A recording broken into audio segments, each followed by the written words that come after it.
Welcome, I'm glad you joined. My name is Marcia van Oploo and you're listening to my presentation about mind in space-time. I'm going to demonstrate how we can adopt a spatial temporal orientation of ourselves. It's a personal story as well as a philosophical one. I offer you a creative, phenomenological perspective with a scientific gaze. I'm quite anxious at the moment because that's what I've been through. Probably you'll feel a bit overwhelmed too because I will offer you a lot of information. I'll hope you'll be patient, open-minded and just sit comfortably and go with the flow, just like I had to do. I want to get away from the oppressive pain, with distractions that make me forget. Just to be my old self again, where no one knows anything. With distractions that numb me, pretend that nothing ever happened. But with no one who believes me, I'm alone with the madness in my mind. My name is Marcia van Oploo. I'm 43 years old, married, mother of two, living nearby Utrecht in the Netherlands. In short, I'm graduated in both philosophy of cognitive science and artificial intelligence, with a specialty on mind, body and conceptualization. I've worked for a decade as a policy researcher and afterwards as a linked data expert. Then I was diagnosed with a severe anxiety disorder, which I was not aware of. I did not take my fears seriously until they completely took over me. And as it turned out, my fears were quite fundamental. I suffered from a fear of life and death, and it went back several generations in my family. There is no way to describe this, but I was terrified for 24 hours a day. Just blinding my eyes could make me scream for 1 hour. I had completely isolated myself and rebuilt myself piece by piece from the inside out. And during that lonely state of mind, I had the strangest observation of myself and reality. But I took all my feelings for granted, as I promised myself from the moment I realized I should have done that earlier in my life. I was not mad, just ignorant. I was very lucky to have the right philosophical package, be an expert in logic, and that I found a creative way to express myself in poetry and paintings. I recorded my process in 200 poems, and the pattern in them helped me on my way out. It made me realize what I was going through and what my next step should be. So my healing process was a phenomenological research at the same time, observer and observed at once.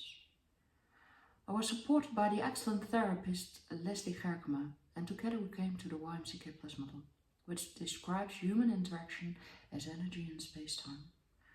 I believe, and certainly hope, that this new perspective shows we should take experiences more seriously, not only in healthcare, but in the way we live together, that we will act as a connected reality in which no one gets lost.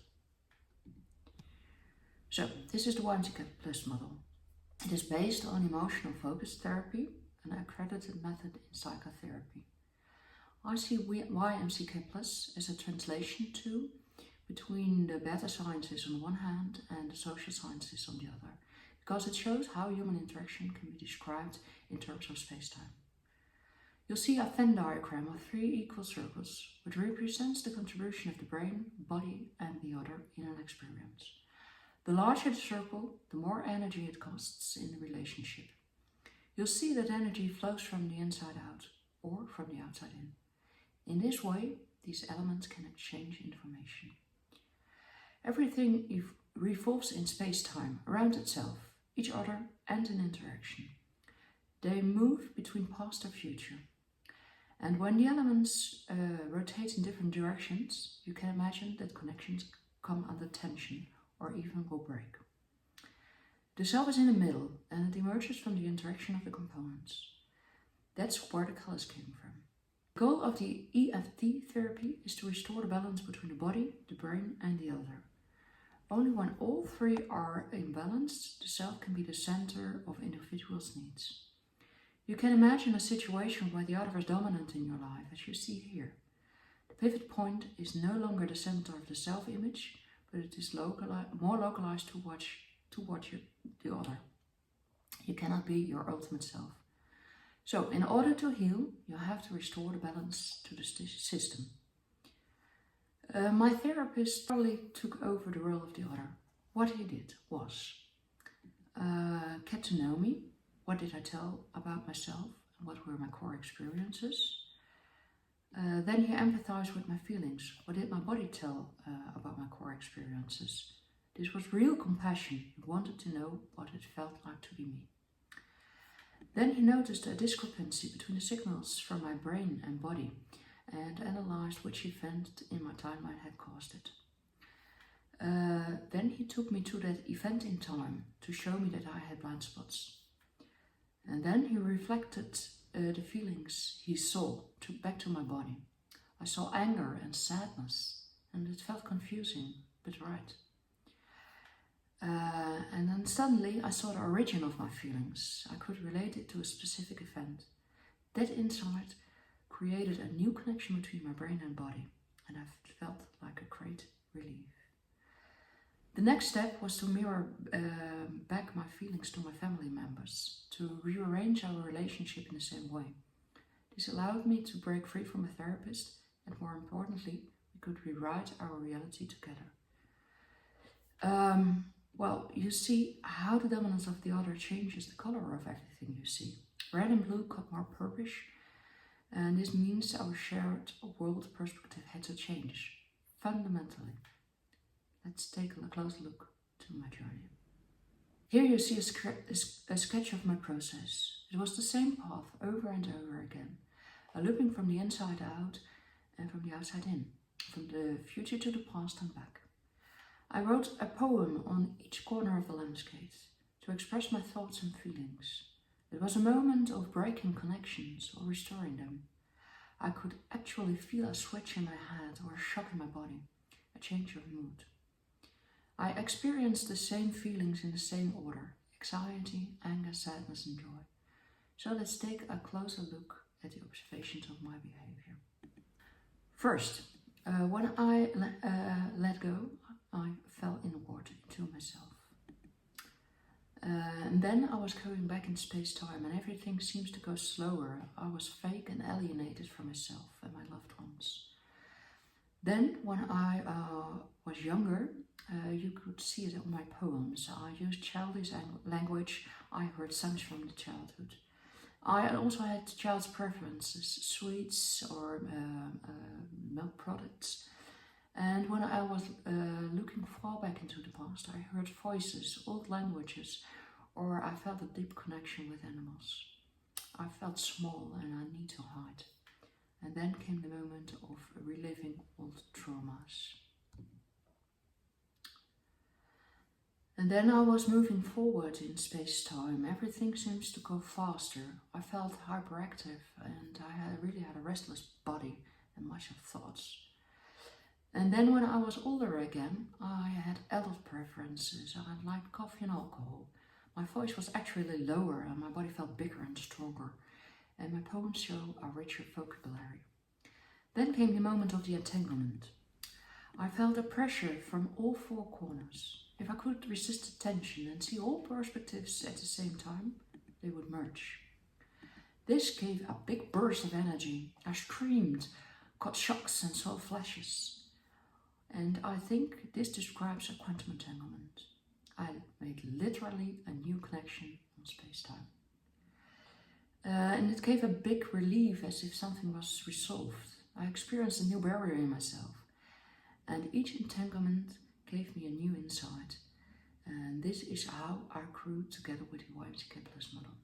I could plot all 200 poems on this diagram, although they rendered towards the center. And my emotions were also less extreme. They merged too. I had several transcendental experiences. And this one, I think, describes the overwhelming feeling of anxiety, letting go, not knowing where to, and if you will exist on the other side. And if so, if you are ever able to get back.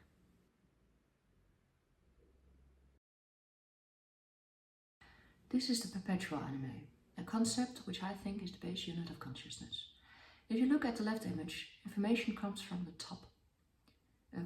the top.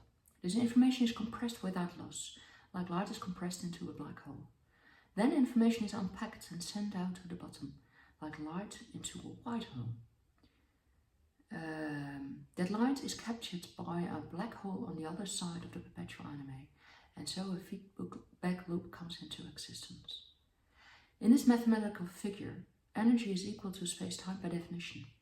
All that happens is compression and expansion in a continuous loop. There is no loss of energy. It's only the scale that changes. Therefore, the origin, the point of everything and nothing, is equal to its barrier. It means that this element can experience itself, because it knows where it ends.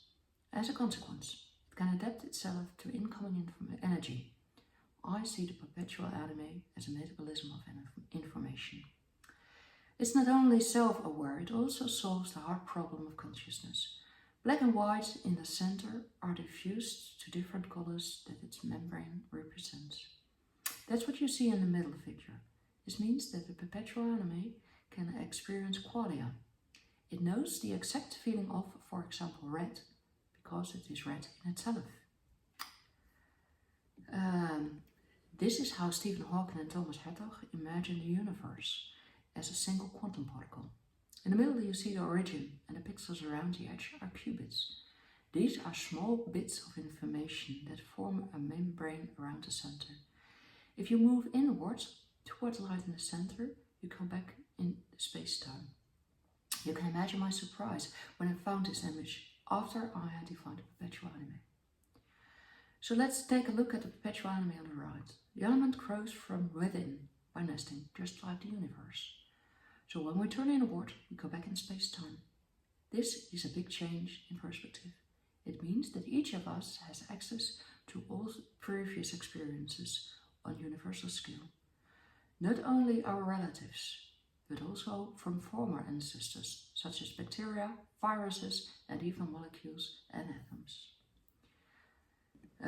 This means that everything has meaning. In this image you can see how meaning also grows from within and becomes more detailed as it expands. I call this the topology of meaning, referring to how I observed the universe. In our solar system, everything revolves around the sun. Likewise, I think we should define ourselves as the center of mental, social, and biological processes. We ourselves are perpetual anime, just like our brain and body is, but also every organ, our hemispheres, our eyeballs, bacteria, atoms, molecules, and moreover, all internal cyclic processes like blood circulation, metabolism, and the respiratory system. They are all essential in our experience of meaning. Every process within ourselves contributes to our perception. It defines in which angle we make observations and towards which information goal we move, or where we have blind spots waiting to be revealed. I want to show you that healing is breaking oneself up into pieces to see what's yours and what stuff belongs to the other one. It's about rewriting reality beneath the surface. Here I describe the psychotherapist's technique of differentiation, synchronization and integration, but it is a process each of us automatically performs each day and especially at night. Imagine this is a perpetual anime, it's a shared experience as shown in the YMCK plus model. Let's assume that this is an example about an unbalanced relationship between two people, as shown in one of the first slides. So, remember, this element is information, process and thing all at once. This means that you have to break yourself apart to write history. And this breaking apart is like cell dividing. The residue has the same structure, but it is on a different scale. You're literally falling apart in space-time. This is the feeling of fear, and it feels like you're actually falling. A feeling you may recognize when you feel asleep. Then comes the synchronization. You are actually back in space-time to relive the experience at that time. You may cry and thereby soften the other person's barrier, or you might have to get angry to break the person open. The other person must be receptive, listen and let information penetrate. And if you go through the other person, you can see, and he can see his own dominance, the consequences for you, he or she can adapt. And then you will grow by the acknowledgement.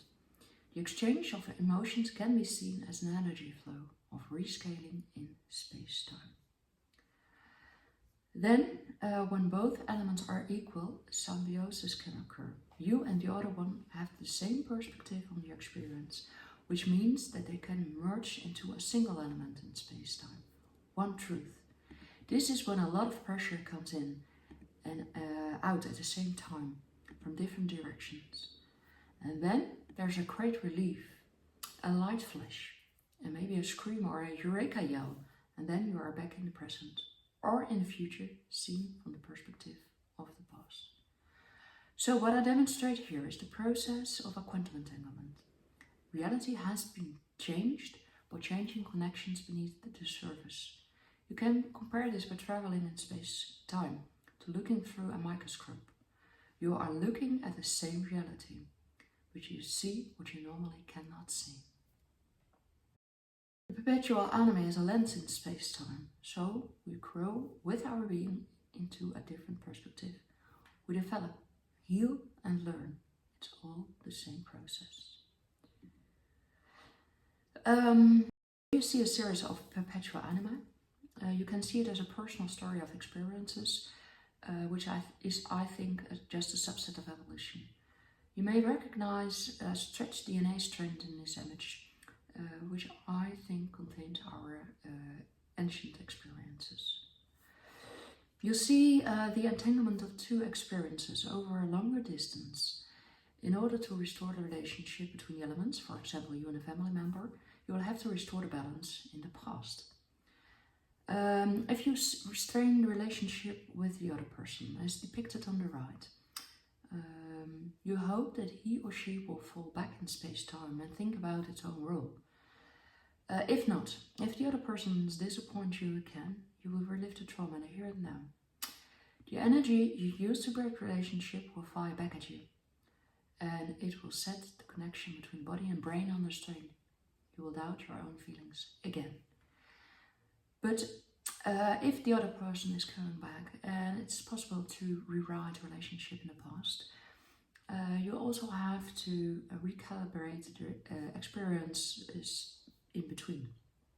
And it feels like a bundle of energy struggling to go through all the perpetual anima, a feeling of rotating elements. Not only did I have flashbacks of traumatic experience in the same order every time, but I could also relate them to bodily processes. For me, this path was very predictable. For example, I could predict the exact moment of my menstrual cycle or an asthma attack based on the order of my traumatic experiences. The longer the distance between two experiences, the more energy was involved. All four emotions were more extreme, as was the tension between them. And further along my healing process, this pause accelerated, the frequency increased while the amplitude decreased. And this is what you call resilience. So let us consider this process in the light of energy. Perhaps you see the function of barriers between people. It allows energies to flow. If gates are closed, you get a feedback loop. It's the other who forces you to an internal reorganization. I'm convinced that human interaction with a spatial-temporal orientation involves the laws of physics. Let us rethink terms like pressure, power, attraction, resilience. We could take our metaphors much more literally, as I've noticed in my poems. I think this may lead to a new paradigm. I think we need to redefine all processes as energy in space-time. It would take too much time to discuss here. I'm convinced that learning, healing, living and evolving are one and the same, reconnecting with space-time. Speaking for myself, I was diagnosed with an anxiety disorder, but it also turned out to be my menopause. And when my body let go of anxiety, I also healed from severe asthma. My lungs were just stuck in the past when they were compressed. So, what do you think healthcare would look like if we reframe various diseases and syndromes in terms of physics? Define growth and shrinkage as space-time travel. Define destruction as the space-time regression, and healing and development as symbiosis. Slowing down and speeding up in between, as August trying to catch up. I think we would get to a much more holistic healthcare, where we can use methods from the physics in an advanced way. So, to summarize, I think we can define mind as energy in space-time. Each of us contains the entire universe within ourselves, and everything operates according to the same principles in coherence. Emotions are nothing more than physical signals that lead us to blind spots or push us away from them. Old experiences define our attention and intention. That is our inner compass that forces us to connect through space-time. When we heal ourselves, we lower entropy and create a more coherent reality, a better reality. So please take responsibility to show what is not seen or felt in others and ourselves. That's what psychotherapy is about, as is life. Thank you for your attention. It was a pleasure to share my reality with you. If you have any questions, please let me know.